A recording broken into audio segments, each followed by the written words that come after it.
We are All Souls Unitarian Universalist congregation. I'm the Reverend Ron Ferris. My pronouns are he, his. I am wearing a t-shirt.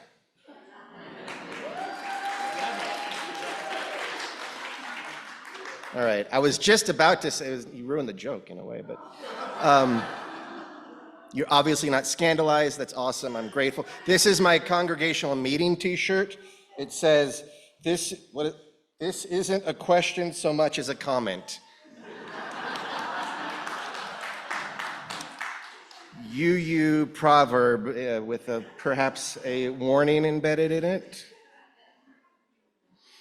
So we do have a congregational meeting after service today. Please, if you are a member, come and vote. And if you're not a member and you want to see how the sausage gets made, so to speak, or the tofurkey burger gets made, please stay. It is part of this tradition. It's an important part of this tradition, the exercise of congregational polity. And also next week, oh, by the way, happy Pride Month. Next week is Colorado Springs Pride Sunday. And for the one or two of you who haven't read your e-bulletin, we start service at 9:30. 9:30 next week. It'll be a shorter service in addition to an earlier service because we're hoping to get as many people down to the parade and the festivities afterwards as possible to show our support as Unitarian Universalists. So 9:30 next week, be here. All right. In preparation for our service this morning, we're going to do the ancient meditative ritual of Ha Ha Yan Om Ah. Now, some of you may remember we did this, I think, one other time back in the fall, but it's very profound and simple and fun. The first thing in the Ha Ha Yan Om Ah is to laugh. Ha ha, right? Big laugh. And then we will, not everybody, hold your applause. And then, haha, yawn. We manufacture a yawn and a stretch. And then we deeply om. And then we just say, ah, and let it go, okay? And we might do it once, we might do it twice. We'll see how it goes the first time. So are you ready? You have to really belly laugh, and then it actually starts to turn into a real laugh, which is magic. So we do miracles here. And this is one of them. Are you ready? David, you're starting too early. You're still going, I don't know. Okay, are you ready? Okay, ready? Everybody take a deep breath. Okay.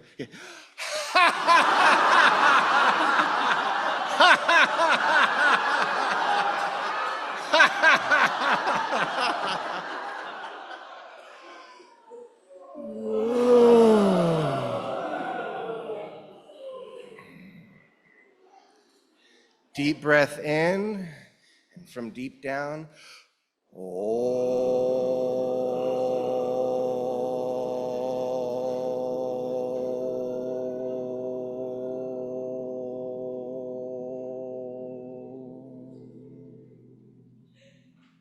deep breath in.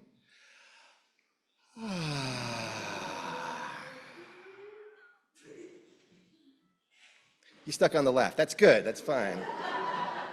It still works. All right, I think that was fine. Let's say hello to our people at home. Welcome to All Souls UU.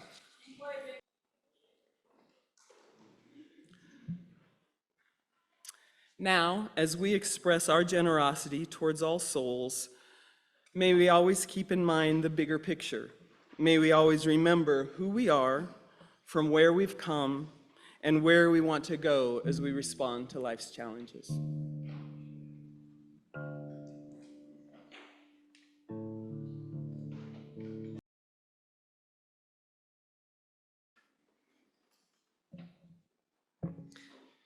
Thank you for your generosity.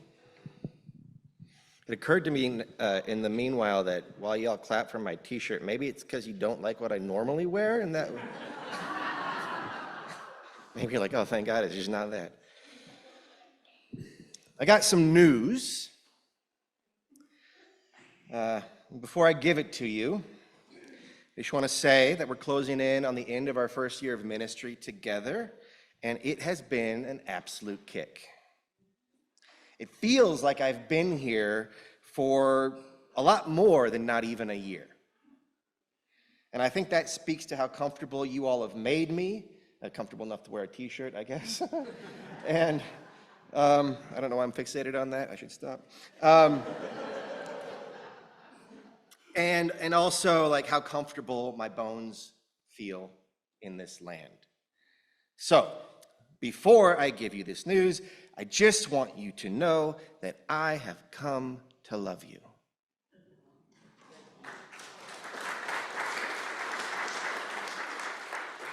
Now, anytime anyone says that they've got some news, but first want you to know that they love you, ruh-roh. So I love you, and here's the thing. You're not special. As a congregation, you're not special. As individuals, not special. Sacred, yeah. Inherently unique, I should say so. But special, nope. Some of you might feel that as a relief. That's because you're healthy. For the rest of us,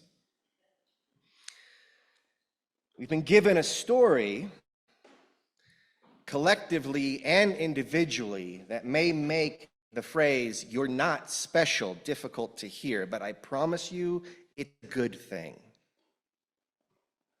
Special is a disease. And the weird thing is, it's one we thought we were supposed to spread. We thought teaching our youngsters that they are special was an inoculation against drudgery, subservience, and oppression. A celebration of the freedom to be you and me. But it wasn't an inoculation, it was a contagion.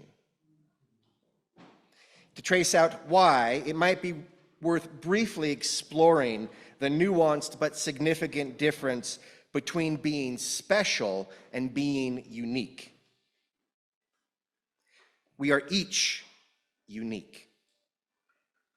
There is no one else quite like you. That is absolutely incontrovertibly true, and it's one of the things that make you sacred.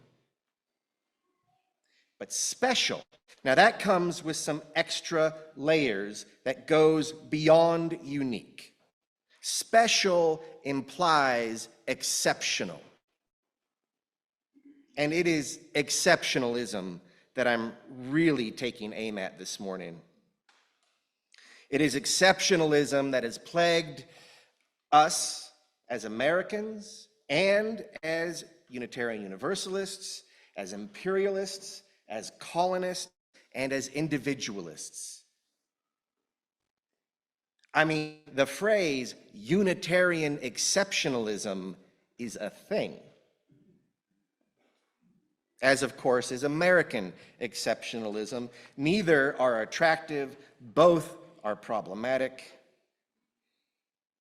You see, when you tell someone that they're special, especially a little one who trusts you, it creates an expectation in both the person being told that they're special and in the person doing the telling that the person being told is exceptional.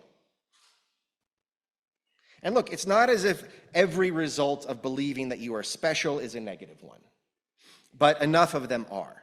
And in aggregate and in sum, the assumption of exceptionalism undermines whatever project they are brought into, be they individual, corporate, or national, economic, environmental, or spiritual, because it gives rise to the idea that rules and agreements within a community do not apply to you. Be they federal and state laws, marital compacts, social contracts, or congregational policies, procedures, and bylaws. For instance, have you ever waited at a red light, maybe like 3 cars deep, and it's a no right on red, so you know you have to wait for the green light. But there's a gas station right next to you, and you're right next to the entrance, and so you just kind of ease in there and cut the corner while the other poor saps have to wait for the green light. I'm like, see you suckers? Am I the only one that's ever done that? Okay, because I've done it enough to make up for all of you. Never got caught, and at the time it was less about ethics than it was about consequence, right? I mean, I knew I wasn't going to get caught. Do you know why I knew that? Because I'm special. I have somehow been dispensed with a divine right of corner cutting. I can do it, and so I did it. Or I used to. Do you know when I stopped? No.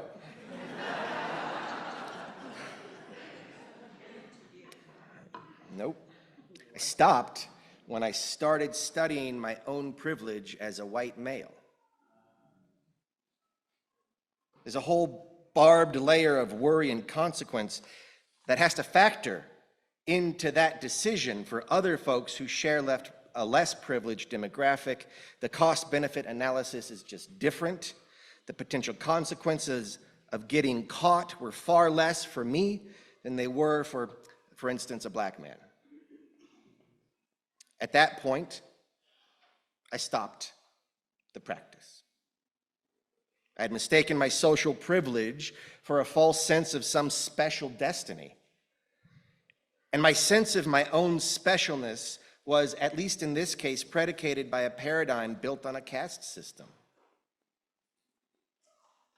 Now, not cutting corners did not lessen my privilege or anyone else's risk.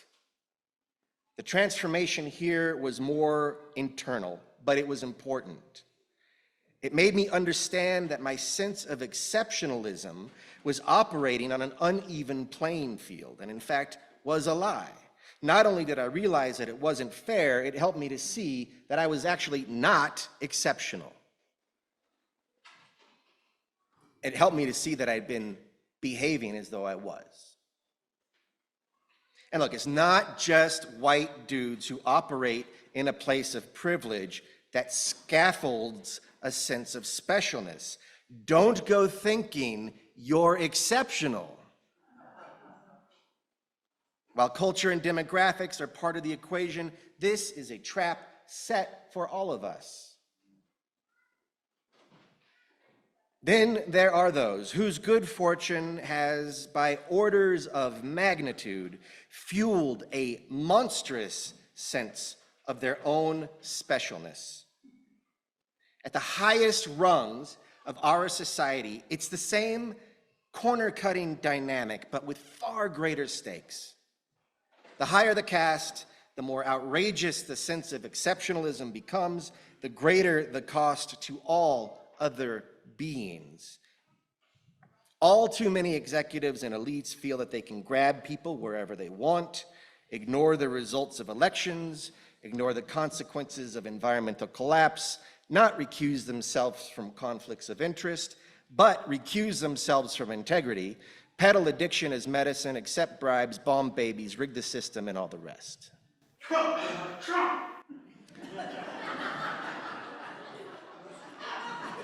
But I am telling you, they are no different from us.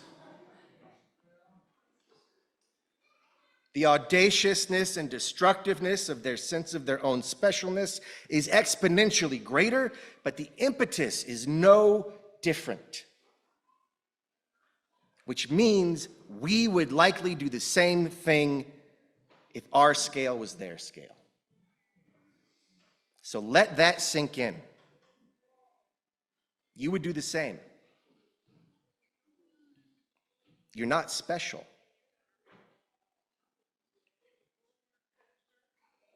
Not unless we do something about it. It happens in UU settings with more frequency than you would like.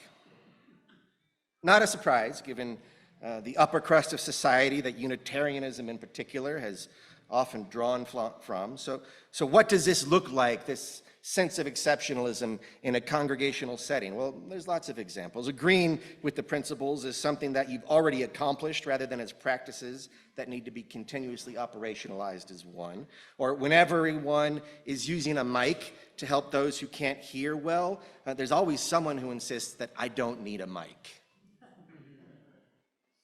But they do. Seeing covenant as constraint on individual freedom rather than a path to collective liberation, thus demonstrating that you do not, in fact, believe our liberation is bound together. Or really, any time that you are with a community such as this, and you make it not about the community, but about you. That's exceptionalism. This shirt is a sort of proverb of Unitarian exceptionalism, right? We enter into a space of curiosity without curiosity, but rather with an attitude that I know better. Now, it is sometimes difficult to resist the impulse, and it is even more difficult maybe to even recognize the impulse. We were taught that the expectation of our own specialness was a positive. And then the entire culture conspires to assert its expectation again and again, regardless of its truth. The sense that we are special has primed all of us. The sense that we are special has primed all of us to be narcissists. Doesn't mean we are, but we are primed to be. Which unmitigated invariably leads to transgression or depression. And I'm certainly not going to stand before you and tell you that I have entirely exorcised the demon of exceptionalism from myself. I have not. And while I believe it is spaces like this, communities like this, that can help heal me, it is a deeply ingrained mindset erected in me by many of my macro and micro cultures. So it's a big ask, and we have work to do. And not every culture is like this. This is not a default mode of the human condition.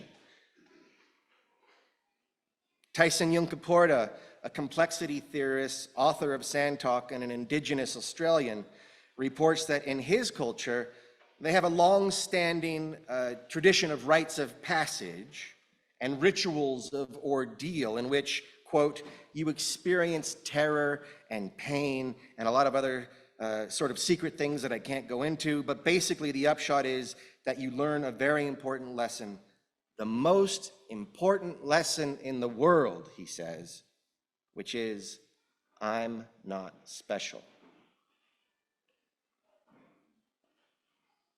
He goes on to say that that's really important to know. You're not special, and it's devastating at first, but then there's a series of cascading realizations that come off of that, because eventually you figure out, well, actually, that means that no one is special. No one else is special either. And you can sort of start to see a bit of a governance model coming out of that. If nobody is particularly special, he concludes, then there's sort of a hierarchical imperative. A hierarchical imperative. Heter from hetero, meaning different or others. Archical, meaning to rule. I like that.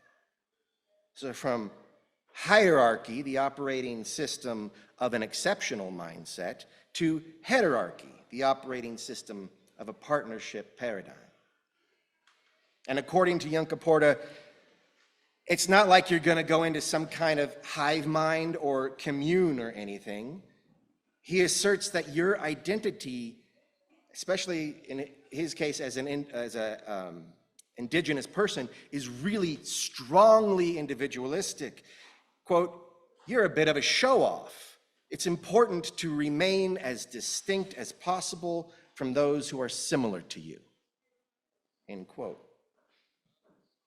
So eliminating exceptionalism doesn't mean you go along to get along. It doesn't mean you don't take the road less traveled or acquiesce to demagogues or an oppressor.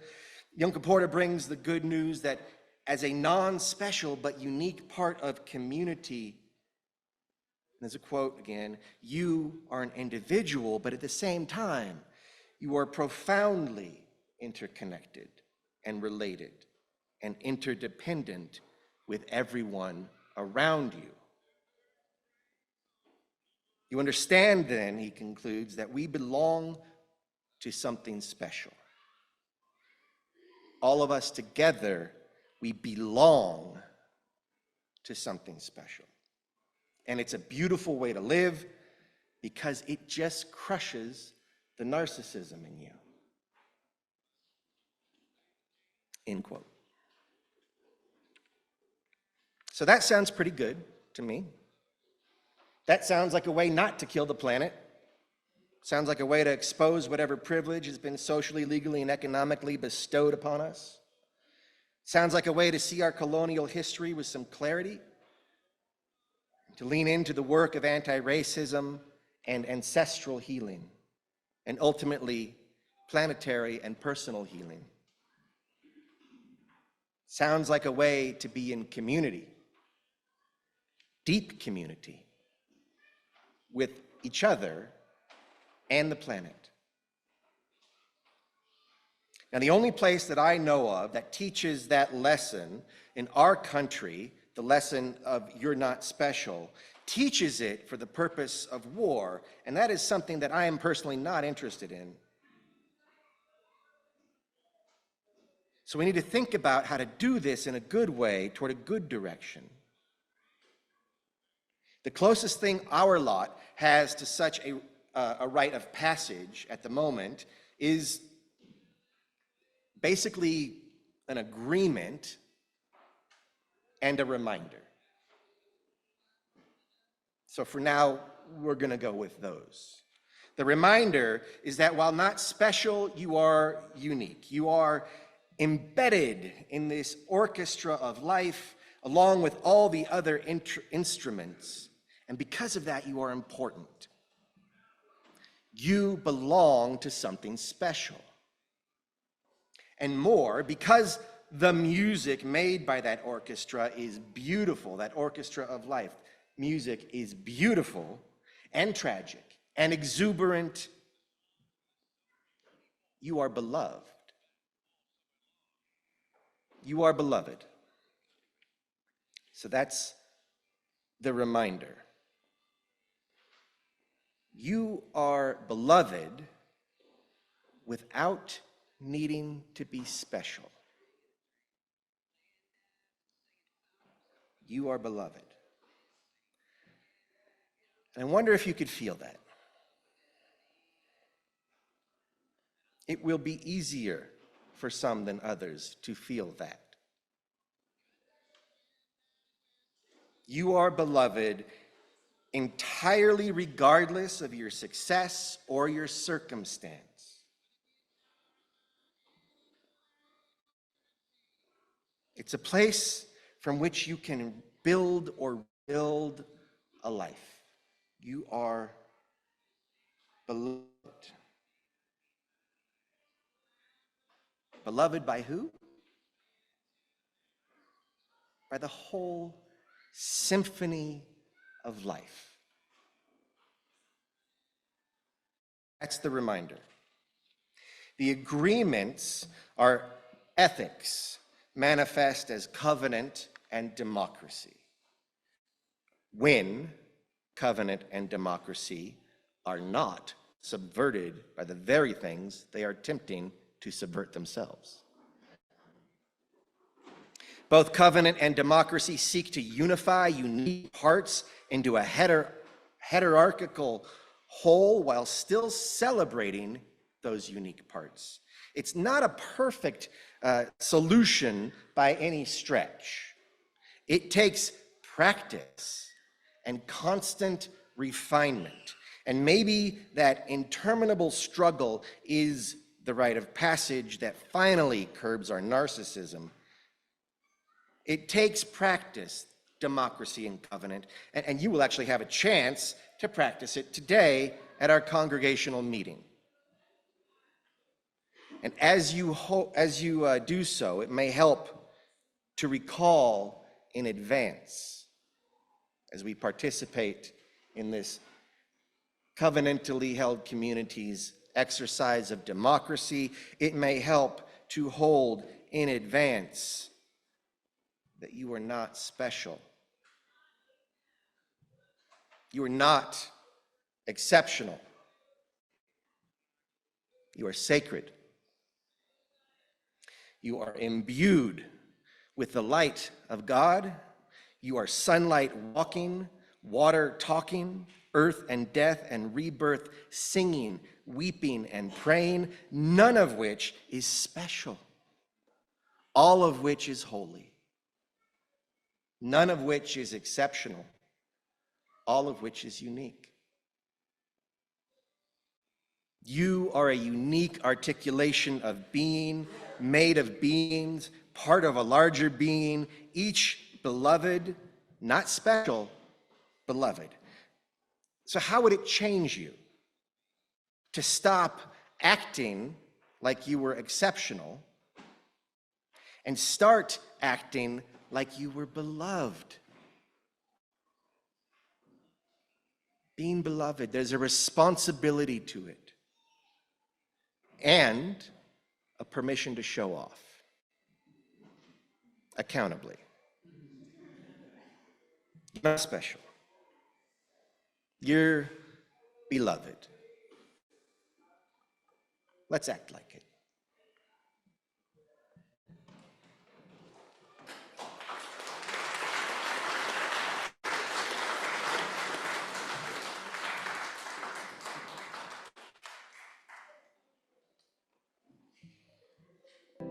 As we leave this sacred time and place that we have created together, let us go forth knowing that we are beloved, not special. And see what that's like in the exercise of democracy we're about to commence. Let us go in peace. Let us go singing. We would be